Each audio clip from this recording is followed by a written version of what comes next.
Kia ora, it's Ruth here and welcome to my backyard in Christchurch. I thought I'd do a quick tip video on transplanting beetroot because here in New Zealand it's definitely the time of year for a lot of transplanting, a lot of planting out of seedlings. Ideally I like to grow things from seeds, but every now and then the weeks, the days get away from me and I realise I haven't planted any. So my beetroot seedlings are still really tiny, they're a bit too small to put out just yet. So while I was out today I got myself some beetroot seedlings. They are bonny baby ones. And what I want to share is generally when I transplant things out that I've got from the garden centre, I'll divide them up. So if I've got spinach, if I've got broccolini, anything I've bought, I'll divide up because in every little punnet, there's generally more than one plant, which is awesome because you've got good bang for your buck. But with beetroot, you don't need to. Beetroot are actually completely fine to grow as a clump. They grow just as well, and then you can twist off any ones you want, pull them out and leave the other ones there.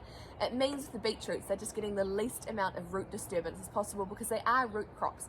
The same reason why you don't buy carrots as seedlings. You direct sow all the carrots because otherwise that's when you get the splays or you just get little balls. What I've been doing so far is I've been soaking them just in this tub of water that has some organic natural seaweed in it. This is just to help with the transplant, and it's an overcast day, slightly spitting, just a little drizzle, which is great for transplanting. Plants like it when it's cooler.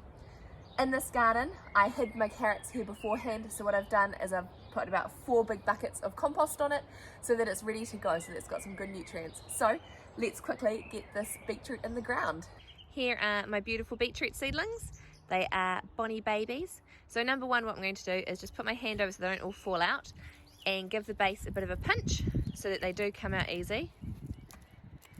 And then they should all lift out.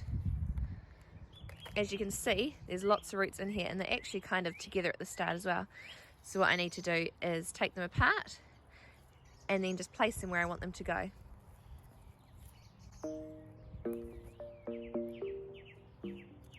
And now it's super simple because I've already got the ground ready. I'm just gonna put my spade in, move it to the side and give it a press down. And there you have it, super easy planted beetroot. I'm gonna finish these off and then I've got some beans to put in the middle because when you go shopping and you buy one thing, it's hard to buy only one. I got 2, so I've also got some dwarf beans because I absolutely love beans. So let's get the rest of these beetroot in the ground.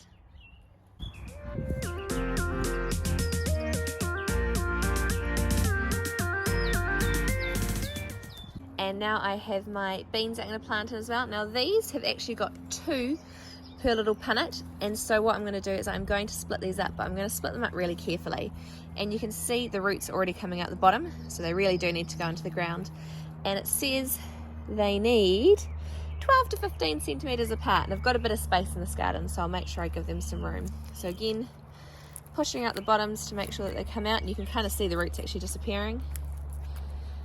And what I like to do is get them all out and then place them where I want them to go so that I've got my spacings right.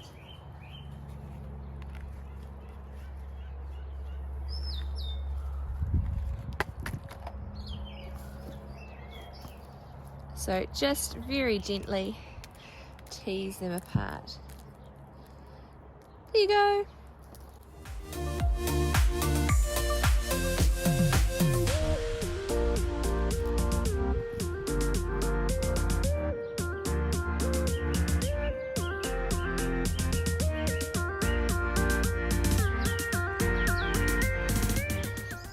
Now, while I was planting, you may have noticed that the soil did look quite moist. What I forgot to add is at the start, I gave everything a water, the soil before planting, just to make sure that I had some really good penetration because, of course, anytime I plant something, water it in and then mulch. You'll see on that side of the garden, I've already got it mulched.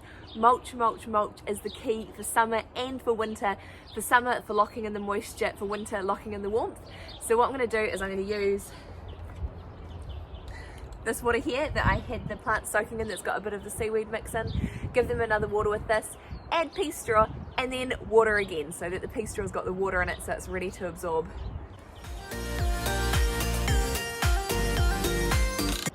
And I've also just added this in. This is just a piece of wire netting because what I thought is I've got another line of soil that I've already prepared, and what I'll do is I'll plant some beetroot seeds in there. So I've got these seedlings that are already a large size.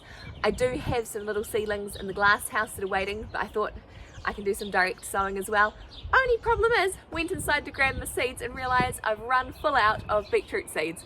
So I'll have to go to the shops again and get some beetroot seeds, which is not the end of the world. So this is here so that when I mulch, I won't mulch this area, because while mulch holds in the moisture, it stops weeds, and mulch doesn't know the difference between things you want and things you don't want, and so it will stop the beetroot seeds from coming up as well. So what I'll do is leave this here, not mulch there, to make sure that when I do plant the seeds, they've actually got a chance of coming through and get a little bit bigger before I mulch around them. So let's get mulching.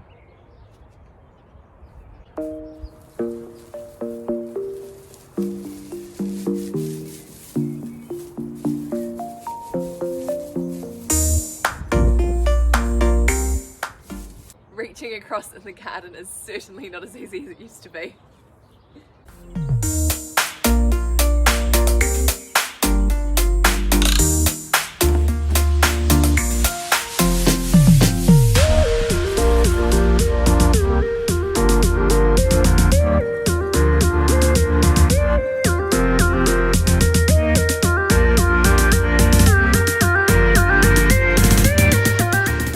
Now I have my beans and my beetroot all nicely tucked up. They've been watered, they've got the pea straw.